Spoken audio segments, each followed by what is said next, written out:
What's up guys, Chen here. Welcome to another episode of Hoonigan Autofocus. The story with this car that we're featuring is that I posted one picture of it. One picture on my Instagram, not even on my main feed, in my stories, and everybody's been messaging me saying, oh my God, that's the craziest Prelude I've ever seen. You had to feature it. Way ahead of you guys. When I saw it, I was like, yeah, that's it. That's happening. So Corey, owner, builder, Yep. right? Yep. What's the story of this thing? This story's a great story. So this car we bought, it's bone stock, had 60,000 miles. You know, I was always loved the Prelude. I worked for Honda. I watched the first one come off the assembly line, at the dealership. And I knew I wanted that car at one point, It took me a few years to get it. We got it. It was a street car for probably like almost 10 years. I've owned this car since 2003. And it had 60,000 miles, and we just did a lot of street stuff with it, just kind of playing around in the canyons and stuff.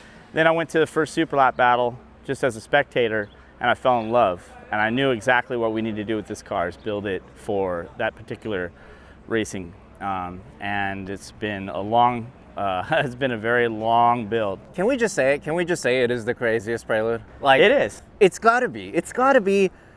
I mean, I'm just poring over the details. I don't know anything about the build. Yeah. In fact, this is the first time I've ever seen it. How long has it been in this condition? Well, we've done so many changes. This car evolves on the off season. You know, there's always so much more to do. We continue to evolve it, to make it faster, find all the little bad things that we need to take out, add all the good things. And it's just been a long process, but you know, especially having a car that really no one's really took it to this level in the platform we have here, the Prelude.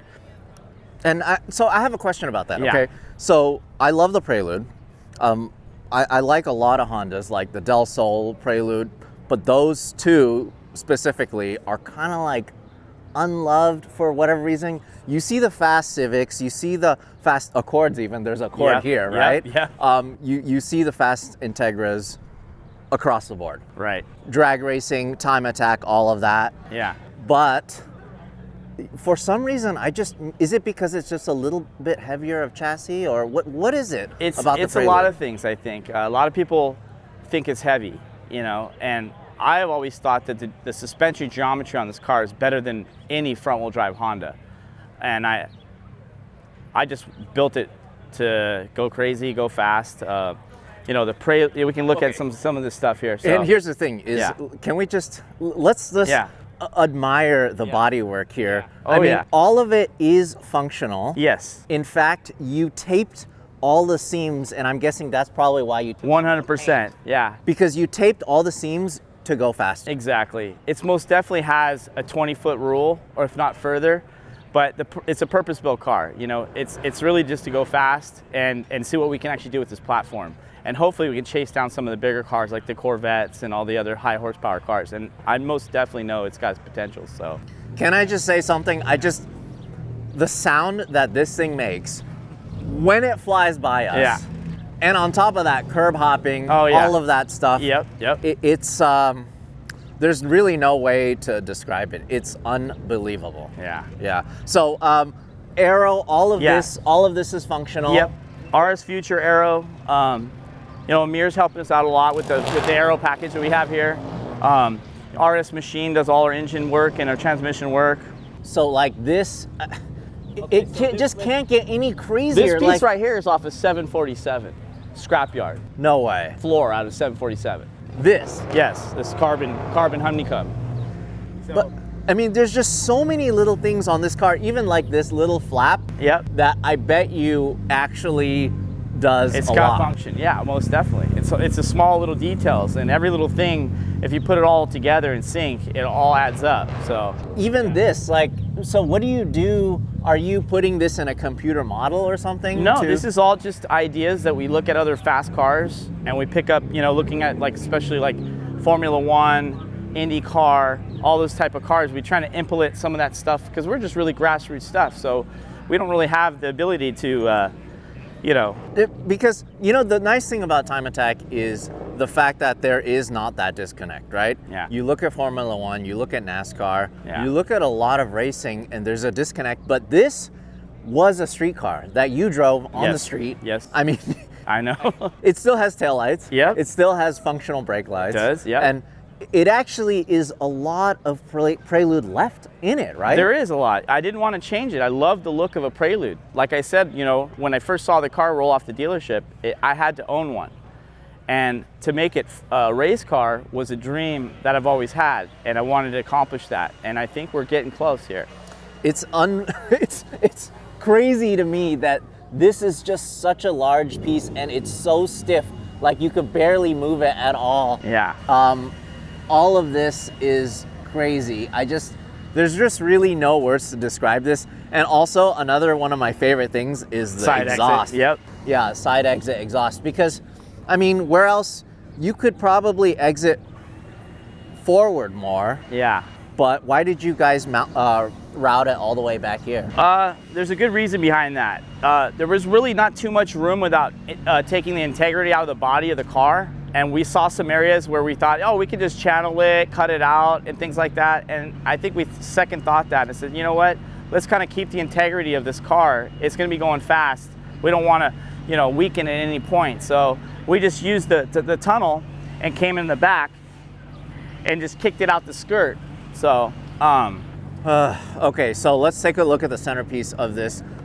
In terms of engine bay, this is out of this world. Like Honda engine bays, you know, there are those ones that are clean and shaven and and tucked and all of that. Right. But this is all performance and all business. I love this. Jeez. There's just so much going on. I also love the fact that you guys like made like a ram air thing to cool it down. I mean, because realistically, time attack is the closest to drag racing in terms of like circuit racing. Yeah, right? I call it drag racing around corners. Right. When people try to explain what kind of sport I do, I say we drag race. Time attack's drag racing around corners. Yeah, that's a good way to explain it. And that's why, you know, as soon as you get in, you gotta cool everything down. Cooling is such a huge thing, you know? I mean, these things don't even go, they end up in the garage without proper cooling and not on the racetrack. And that's not why, obviously, why we're here. We want to turn laps. We want to, you know, it's just a blast to drive.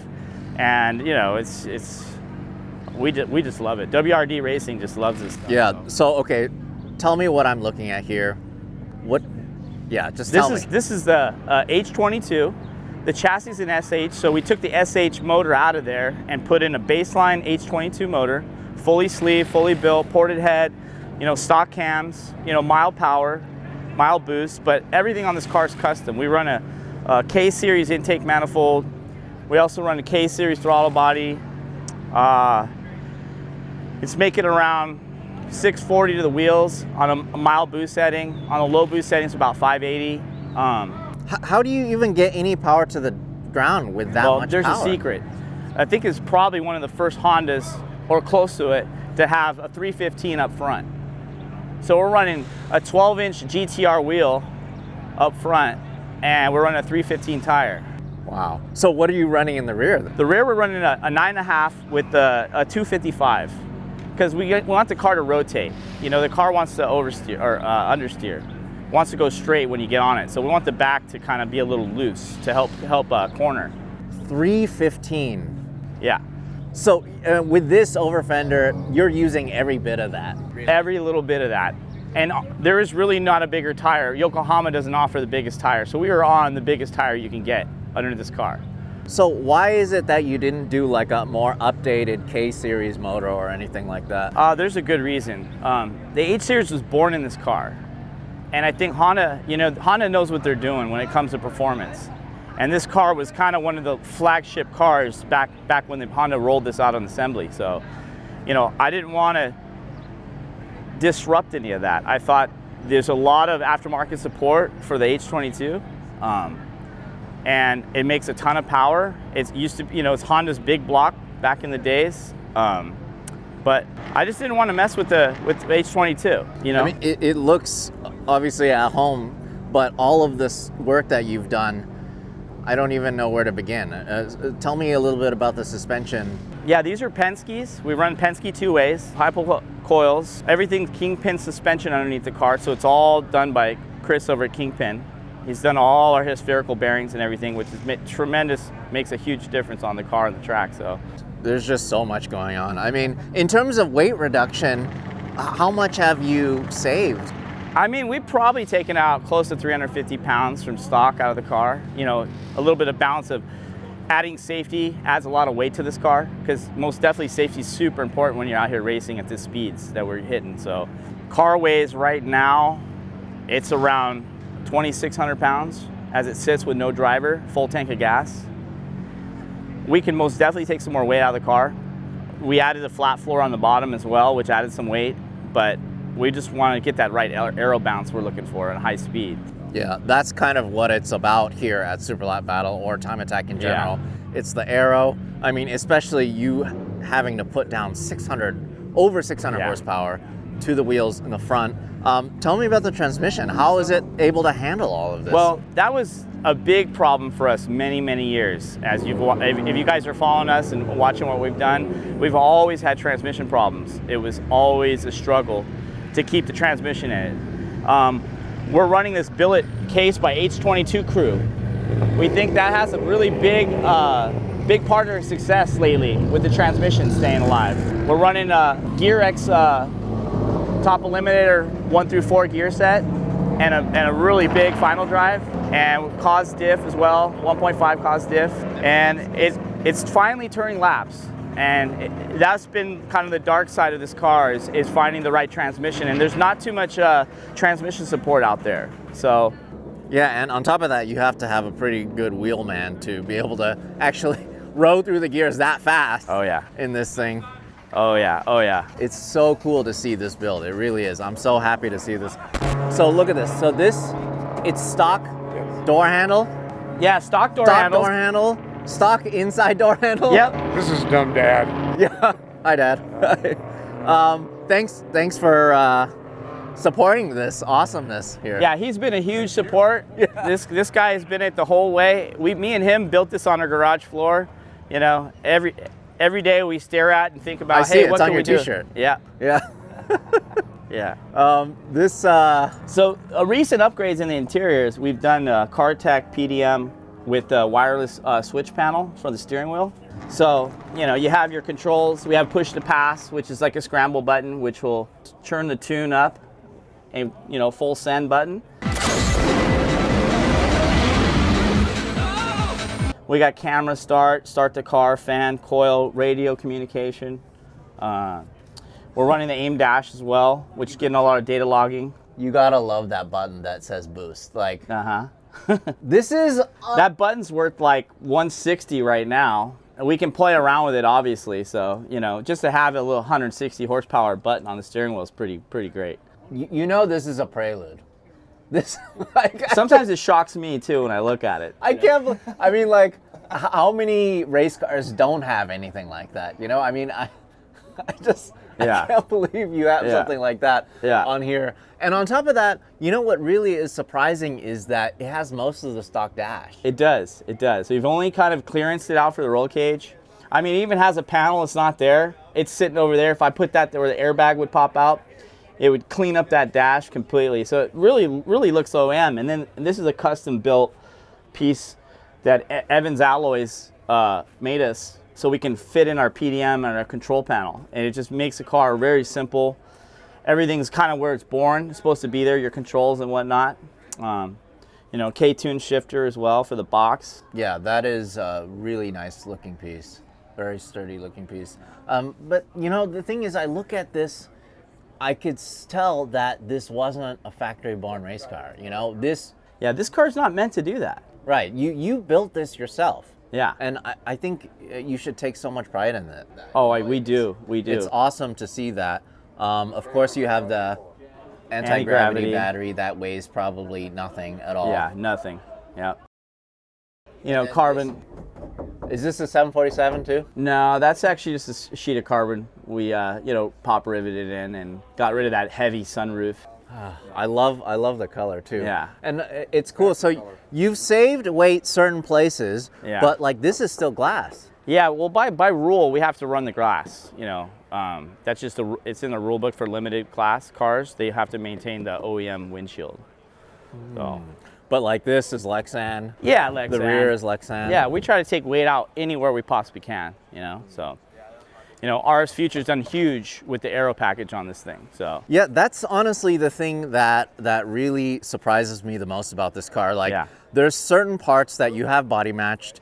There's certain parts. Yeah. Okay. This is a good story. This is a flare from an S2000 Voltex rear flare for AP1 that used to live up in the front. So that used to be our flare. Since we've got this car wider and everything, now we said, hey, let's go a little bit wider in the rear to balance it. So we just moved the flare from the front to the back. You know, I just don't, when I look at it from far away, I just don't really notice the fact that the front is way wider than the rear. Yeah. It actually looks right. Yeah. I mean, part of it is, I think, the proportions that you guys have done to it. Right. And it's not like I mean, it is over the top, but not really, you know? You should see it. We had the car with the fenders off, and it's probably about 5 inches wider from the front to the back tire. Well, you guys... Well, we need all the tires. It's important. You know, that's without tire's huge in this game. It's super huge in this game, you know? So, like, in terms of cooling, this feeds the intercooler? Yeah, this is ducked out for the intercooler. So it's a Garrett core, 4-inch core. We got the big oil cooler here, Fluidine oil coil, and we got the radiator as well. This is actually parts off they're supposed to be born on a GTR. So I figured you could cool a GTR, should be able to cool a Honda. So Yeah, I mean, I'm actually surprised that it's not bigger. Well, I took a GTR core and had to cut it. So we cut about, I'd say we cut about 4 inches off the radiator. Otherwise, you wouldn't really have enough Yeah, room then for we, this you know, stuff. we didn't want to run a really small radiator. So I tried to build something. A lot of this stuff's custom on this car, one-off, and you know, we just needed as much cooling power as possible out here. You know, the temps are just incredible, and being a from SoCal, and driving a lot of SoCal tracks, it's, you know, it gets hot. It gets very hot out there, and you know, you got to keep these things cool to run. Really, really, really awesome build. Love the wheel and tire package too. Oh yeah. And the Stop Tech brakes. I'm Yep, sure Stop Tech work brakes. amazing. G-lock pads. SoCal company also. Yep. Yeah. Well, And we got the flat floor from MFR Engineering. They've done our flat floor and stuff, and done a little bit of aero tweaks as well. So, you know, just look at all the little things. Like, if you look in here, there's like structural things that you guys have done, block off plates. Yeah, block off plates. Yeah. Even like in here, it's like detail that you can't really normally see. Yeah, we're trying to get the air out, escape as fast as possible without any drag. So, Like, it's like just something, a panel like this is something that it's easily overlooked, you know, but you guys are actually going out and even like putting a little bit of trim. yeah, a little trim, you know, make it look a little bit, you know, go fast, look good. That, I think that's a good motto. Go Yeah. fast, look good. Yeah. Yeah, thank you so much, Corey, for letting us feature this thing. Yeah, you're welcome, We buddy. have been shooting it all weekend, and anytime it drives by us, it just blows our minds, and it's such a pleasure to see people still pushing this platform really to its limits. Oh yeah, for sure, for sure. Yeah. Cool. Well, Thank you. hey, you're welcome.